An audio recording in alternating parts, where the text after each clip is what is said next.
Hey guys, this is Everyday Conversations. I'm Brandon. I'm here with my good buddy Josh, and this is where we take what we talked about in the sermon from that week and we talk about how it can be lived out in everyday life. So Josh, I'm going to toss it over to you. You are the hard-hitting reporter here, so what do you got?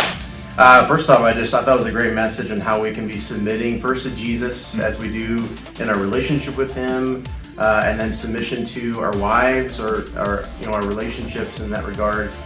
So I felt challenged in some ways of how I could be better submitting to the Lord and better submitting to my wife as I serve her and love her as Christ commands me to do. One thing that stood out to me was the fact that an easy thing is in the morning when I wake up, I'm terrible at this. I will first thing, I look at my phone, I check email, I check social media, I check all the things that are going on in the world, except like what's going on in my prayer life, what Bible verses should I be reading at the very beginning. It's always kind of like the afterthought, and so I felt challenged by that. Yeah.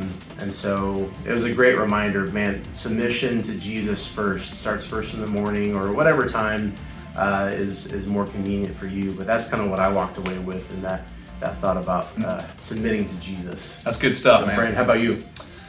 So when it comes, Josh we were talking about this before, and he's like just dropping it on me, so hey, gonna live that out in the everyday? I was like, wow, that's a good question.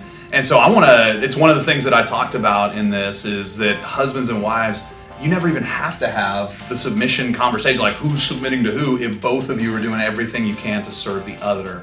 And so my wife and I are still learning and growing on that, but what does that look like lived out? Both of us like to joke with people. It took us about 10 years. We've been married for 20. It took us about 10 years to figure out how to argue well. One of the things, as I'm sure you guys can imagine, even seeing this video right now, I am so this is my normal everyday talking, right? It's not just because, Josh, is it true? Yeah. Yeah. Josh and I hang out, we work together. Yeah, this is true. This is how I talk 24/7. And so this is not just for the video. It's a bit much sometimes for my wife, especially if we're in an intense situation where we're having a discussion about where our family's going. And it finally started to dawn on me because she was sharing with me truthfully about how it made her feel, because she's not built like this, that I needed to start putting boundaries around the way I talked. And even if this is my natural state of intensity, right, then I can love and serve my wife and submit to Jesus and her by saying, you know what, I'm going to back it down a few notches.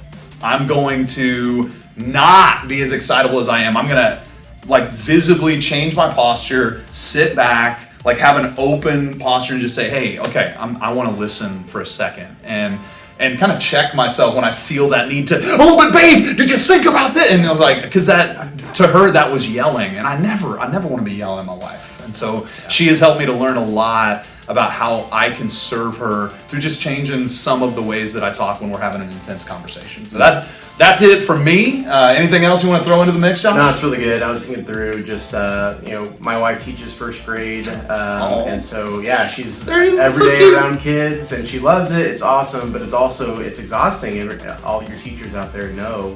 And so something I know that I can do better in serving her is to not automatically, when she comes home, I'm like, all right, what are we gonna go do? Or, how was your day? And trying to go right into what we can do together, allow her to just rest, and better yet, even do things before she gets home to allow her to have the space to rest. I'm not great at that. And so it's definitely something that felt that kind of, that calling upon me of just kind of hey, I could be serving my wife better in this way.